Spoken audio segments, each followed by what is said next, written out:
Press Force, and I am here at the site with Withered Bones, where they do their thing. And so why don't you go ahead and introduce yourself, what your role is in the band? My name's Ben. I play rhythm guitar. My name is Cole. I play drums. Russ, I play microphone. Peter, I play bass. Benji, I play lead guitar. All right, and you guys have been together playing since late 2013? Yeah. All right, tell me the story. How did you come together? Oh, sweet. Russ and I have known each other for a while, and we wanted to play in a hardcore band together. So we just kind of sat down and started jamming a little bit, and we met Cole through a mutual friend and asked him if he wanted to play drums for us. And Ben is a friend of Russ's, and he said he could probably play guitar, and I met Benji through another friend. And basically I went to his house one night, and I had just met him, and 2 hours later I asked if he would play in my band, and he was like, I don't know, I'll think about it. And then 20 minutes after that I was like, playing my band, and he was like, all right. So that's kind of how we came together. Right on. And so why melodic hardcore? I don't know. I mean, why melodic hardcore? It's fun. It's like, I don't know. So for people out there who are not familiar with the genre, how would you describe it? I would say that it's a branch off of, hardcore punk. I'd say there's, I don't know, like later influences. I don't know. It's like still angry, but a little more room to put emotional spin on the music, so it keeps us from getting bored and it's fun.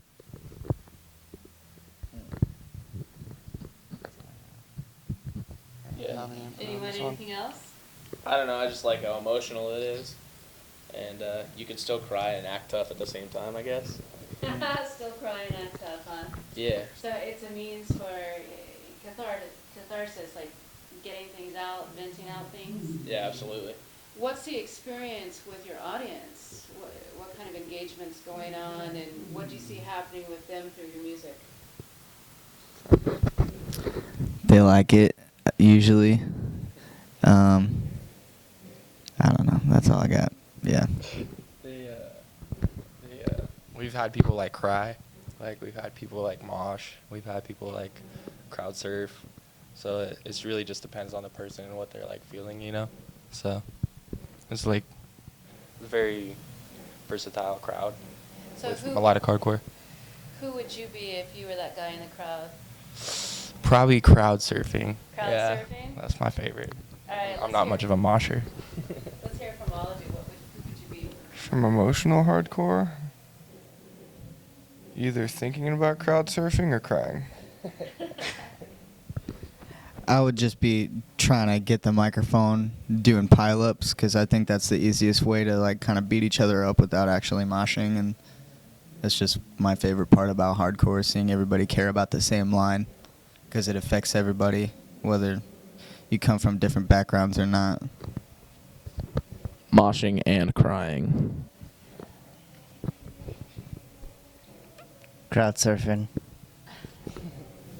Yeah, last night we saw stage diving. It was a lot of fun. So your writing process, where does it come from? Who starts it? Are you doing it all live in person? Or are you putting it in some kind of electronic book? What's your process? Writing is all written live. None of it is programmed or anything like that. Benji and I usually sit down, and he'll either come to me with an idea or I'll go to him with an idea, and we just expound upon it from there. Sometimes he'll be like, yo, I wrote this jam, and then he'll play me like this 3-minute riff session, and I'm like, this is awful, and we just start over. Or sometimes he brings me something really cool, and we go from there.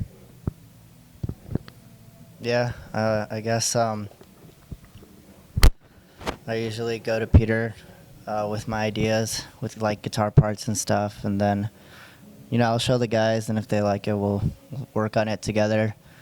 And we'll work with Cole with the drums, and then once we got like the music down, Russ lays the vocals on top, and yeah. So the vocals are the last thing that come in, and you are the lyricist as well, or you collaborate with anybody else on that?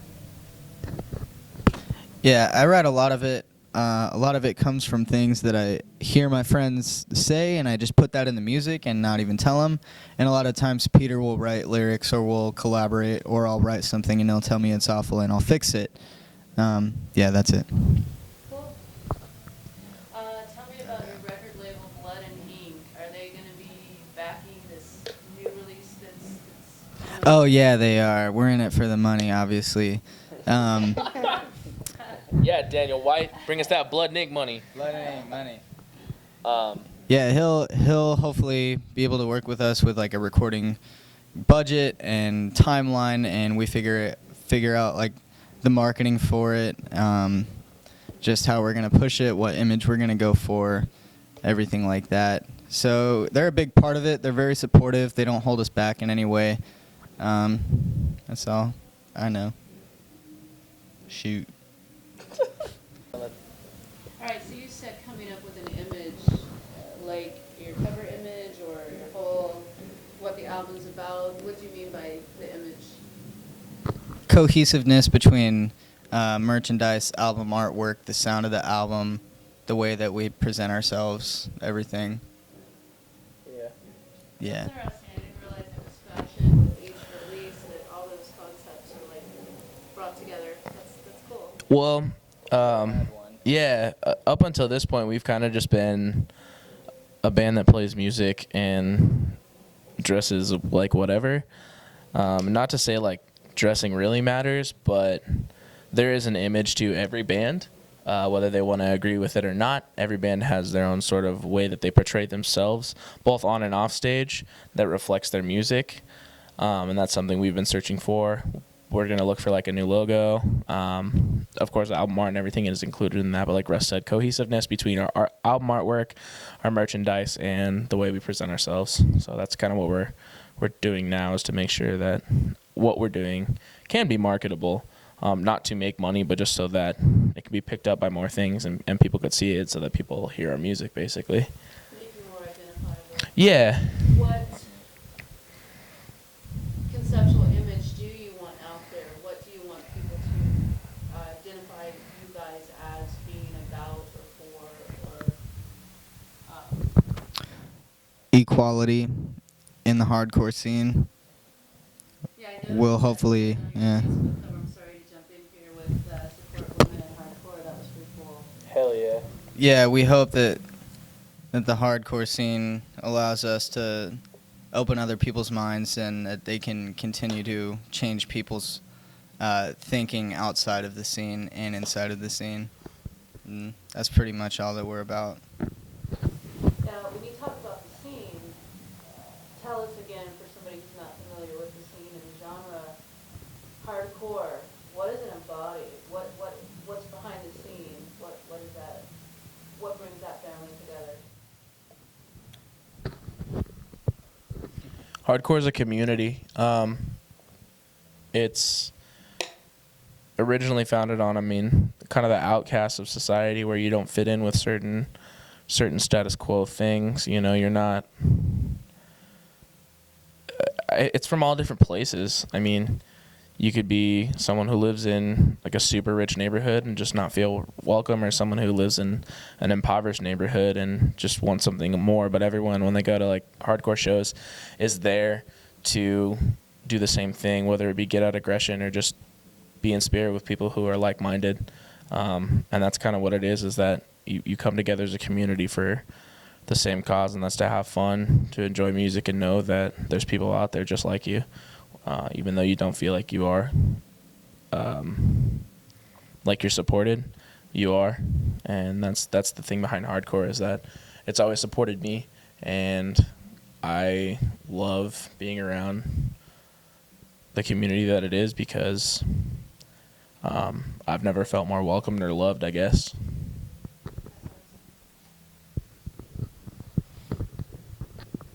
What was the question? What is hardcore? I feel like it embodies just like, yeah, like what Peter said, like the outcasts, or just like people who don't like. It's like the hardcore music is. It's already very unique as it is, and I feel like anyone who's gone to like a hardcore show will know that like it can be like a very intimate experience with like everyone who's there, just like the crowd, the band, like everyone. And they're all about like the music and supporting each other and just like, yeah. So I heard that on stage you guys have a lot of energy and you're intense, but yet off stage you seem really mellow and laid back. Is that a common thing with a lot of hardcore artists, or is that just you guys? Tell us about that. That's definitely us. I am a heavy extrovert in a band of introverts. The four of them barely talk to their parents, and I talk to everyone. I would say, honestly, like on stage, I give so much more energy because that's what I want people to see, is that this music makes me feel like this inside, and I want you to see that outwardly.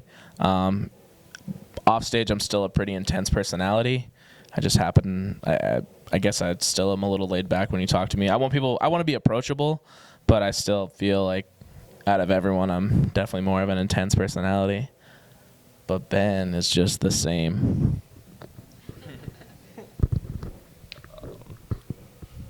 What was the question again? Oh. We're crazy on stage and Oh, off yeah. stage. Okay, yeah. I don't know. I feel like just something about like being on stage is like, it's like adrenaline. It's also like feeling like people care about you, you know.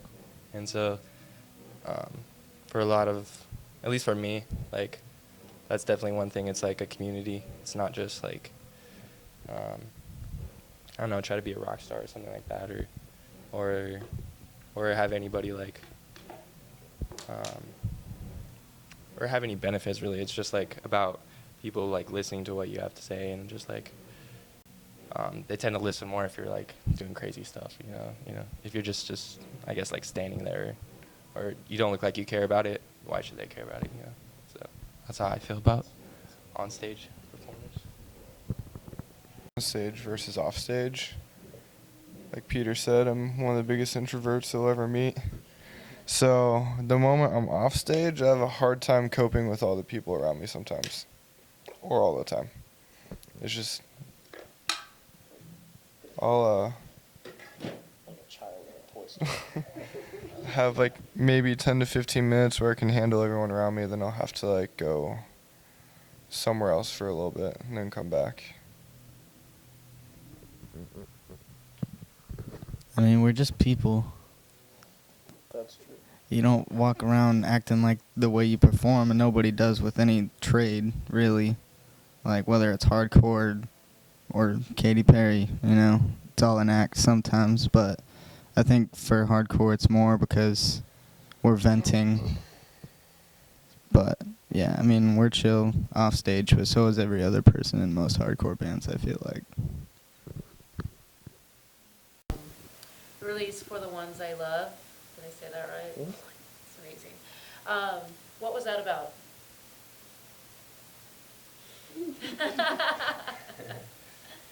No comment. What? It's a secret. It's about real life and the way that I experienced it, and people around me experienced it, and sometimes it's hard, and it is for everybody, and it's never going to stop, and that's what the album was about. Oh, so something for everyone. Yeah. I think it's relatable for most people. It deals with sadness. It deals with depression. It deals with death,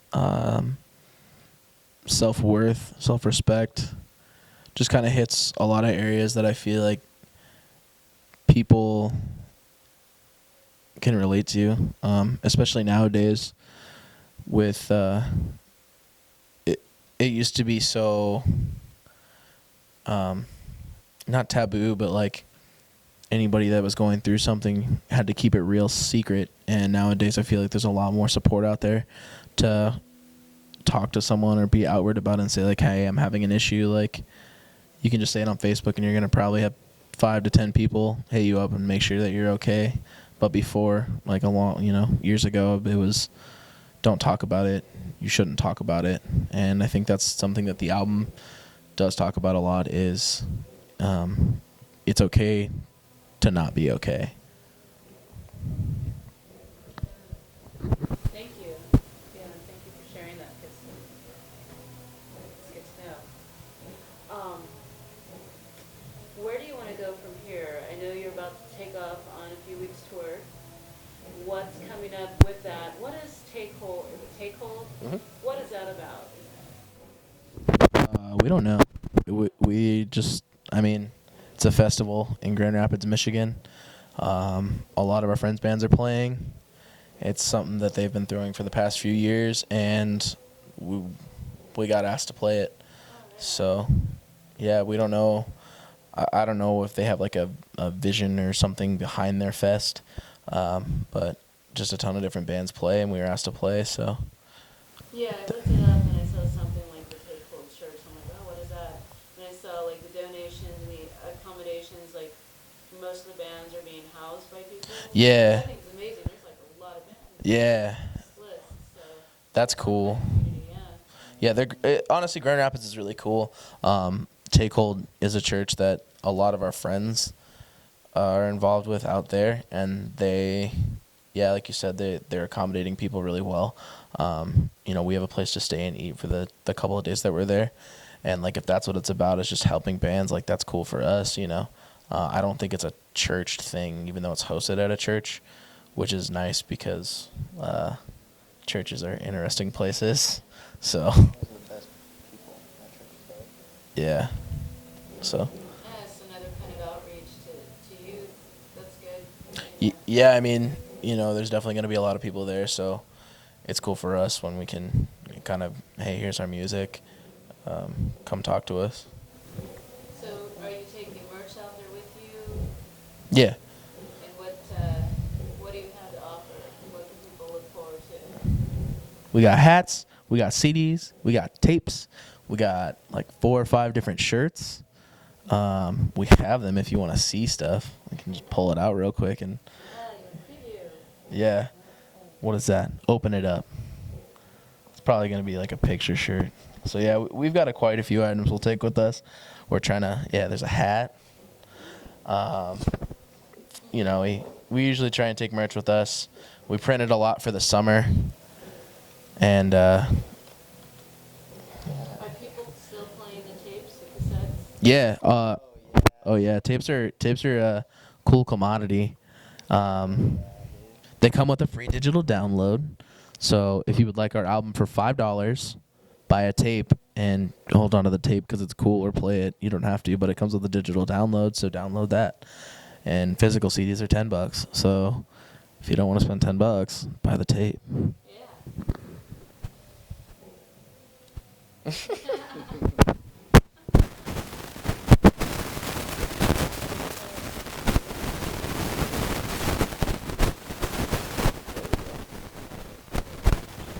You should look like this when you leave a Withered Bones show. Shirt, hat, tape, and CD. Don't forget to paint your nails. So is there anything else you want to tell us that you want fans out there to know? What would you like to say? You got something? I don't know. What was the question? We're not even DIY anymore. We're signed. We don't fall under that category. We sold out. Yeah, fans, we sold out. I don't know. Is there that much of a benefit between, with the DIY DIY, you're putting in all the effort and making it all happen. Is it that much easier being signed, really? Hell no. It didn't change It- whole lot of nothing. It's cool because when we go to record this time, we're gonna have a budget from the label, and he'll help press things and get like CDs and tapes all done. But you still have to grind really hard. You still have to, push yourselves. You still have to do all the work for it. So it's still mostly DIY. It's just nice to have a little bit of support that can kind of fund things. Well, I guess I would say that are the most expensive things. Getting a really good sounding record and working with like a good engineer and a producer is real expensive. So it's nice to have someone that's willing to kind of put their money on the line and say, if it sells, cool. If it doesn't, cool. Working with Blood and Ink's been cool. But, yeah. All right, well, I guess we'll wrap up the vocal part of this and move into some of your practice setup. That's cool. Yeah, let's do it.